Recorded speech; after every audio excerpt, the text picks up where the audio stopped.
My name is Georgia Mohia. This is Vienna Mohia. And I'm Vincent Mohia. So, yeah, we started trying for a little baby around 3 years ago.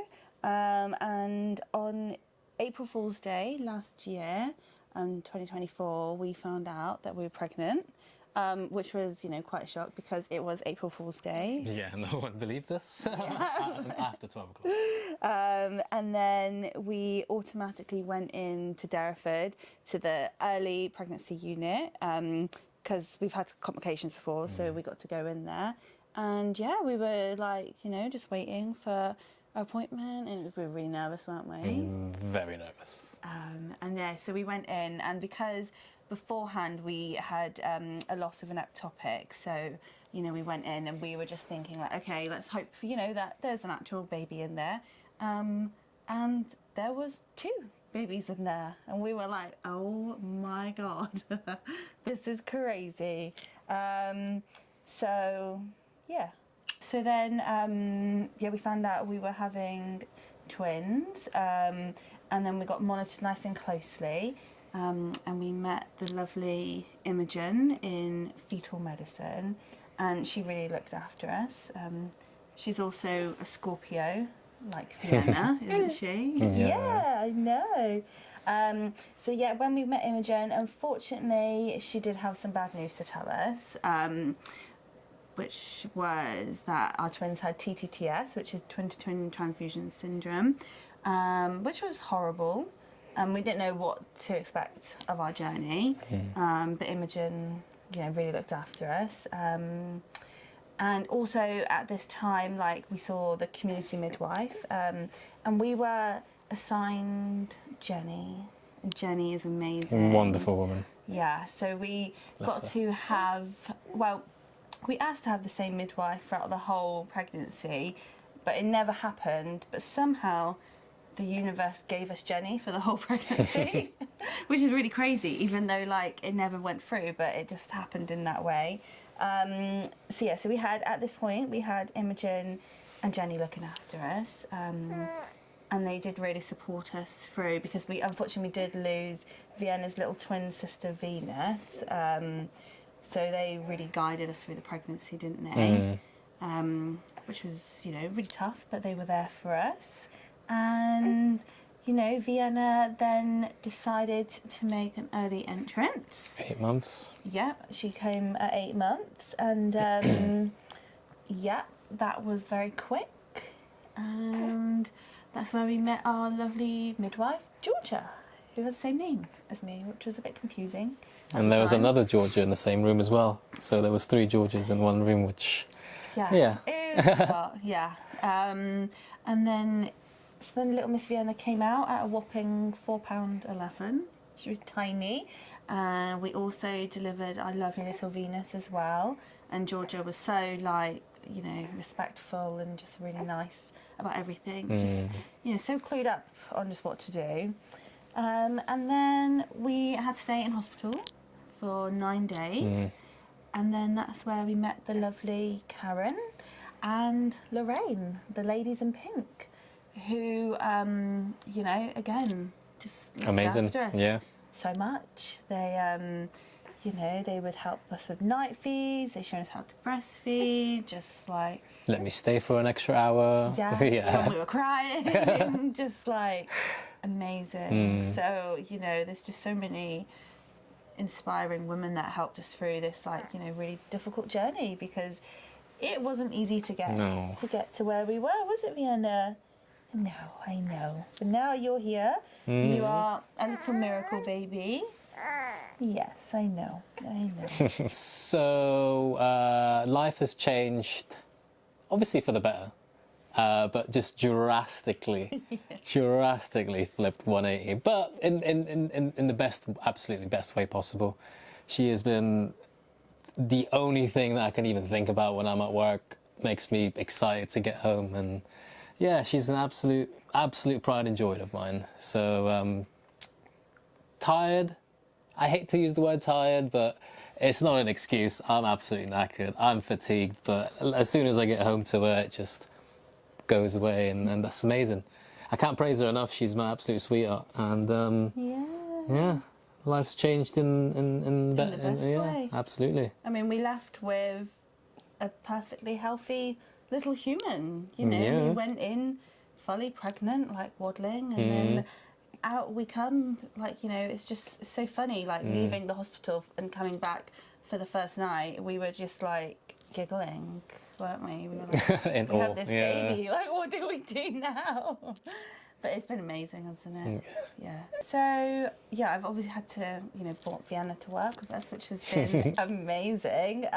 You know, some days are really hard, but that's okay because you just have to, like, surrender. Like, if she's, like, fussing, and I just have to be like, you know what, if all I do is drink tea and answer the phone all day, then that's fine. But then some days, you know, she'll decorate a whole cake with me. But no, it's amazing. I've had my business for 12 years now, so the community is so supportive. And for them, everyone come along on this journey with us. So when people see Vienna, they're just really excited.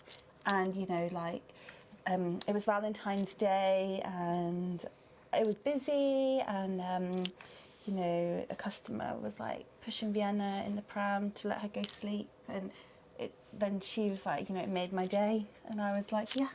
That's like, you know, it's community, isn't it? Like they say, it takes a village to raise a baby, and we really do have the best village.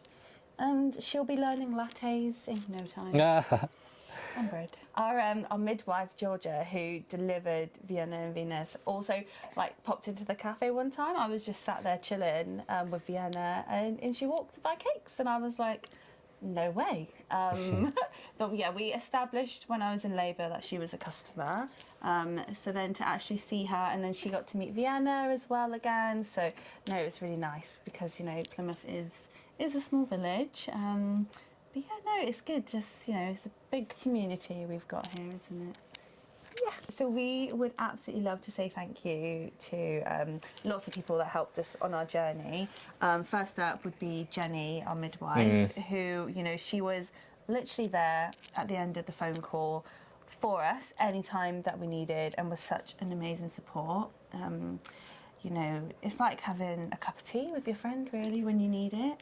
And as well, she wasn't even supposed to be on shift, and I was like, got wheeled out in the wheelchair, and Vienna's in my arms, and she's like, Georgie, what? Vienna's here. We missed one of our appointments, you know, and it was like, it got to like excited to have your appointment because of the support.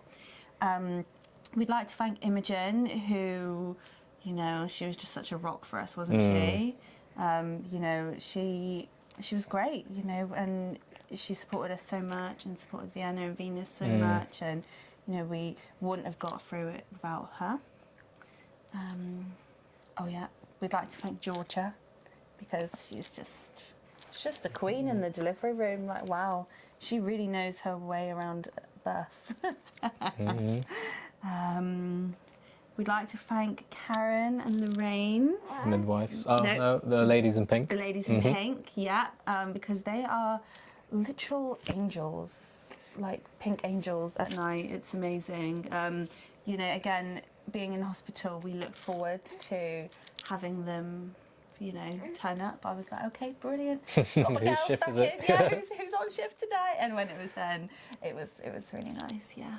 I think it's important to say thank you, especially in a sort of hospital environment where, as one that experienced it myself, memory and everything gets a bit blurry, I think, and people tend to just forget, or people just tend to just want to go home straight afterwards without having to appreciate the doctors and the nurses. And Absolutely. But yeah, because I don't remember anything after giving birth, to be fair. It was all a blur, you know what I mean? And you kind of do forget to appreciate and thank the people, definitely. Especially Georgia, the absolute great job. Obviously the first time witnessing birth, and it was amazing. Yeah, crazy experience, but yeah, super grateful. Yeah, for sure. I think it's important to say thank you because, you know, just like kind of what Vince says, like, you need to show your appreciation when appreciation is needed. Like, we had such an awful experience, and, you know, losing her twin sister, and, you know, for it to be so positive in the end with the amount of support we got from each of these people, I just felt so overwhelmed that I had to thank them, because you know it would have been really, really difficult without them, and they deserve to know that they've helped us and done a really good job, because you know, hormones as well it make you very emotional, and I just remember thinking like, oh gosh, how can I thank every single one, because you know, I was just like, oh, like each of them, like, you know, just really mean a lot to us, you know, like having to say goodbye, I was like, oh my gosh, it's really sad. And yeah, like I found out about filling the forms online, and I just thought, you know, while I'm up at 3 a.m. doing a night feed, I'll just fill out these forms at the same time. Because like it is, you know, Imogen's job, she does work in fetal medicine, and obviously that's not always like a happy job, is it? You have to deliver bad news. That's sadly part of the job. So then, you know, when there is good outcomes, I think that makes all the difference. And at the end of the day, we are all people. So having like, you know, a little miracle success story amongst all this, you know, darkness and grey clouds is really nice to hear. And, you know, people do need reminding that, you know, they're doing a good job in a hard job as well. You know, what was it, like a little rainbow in the storm?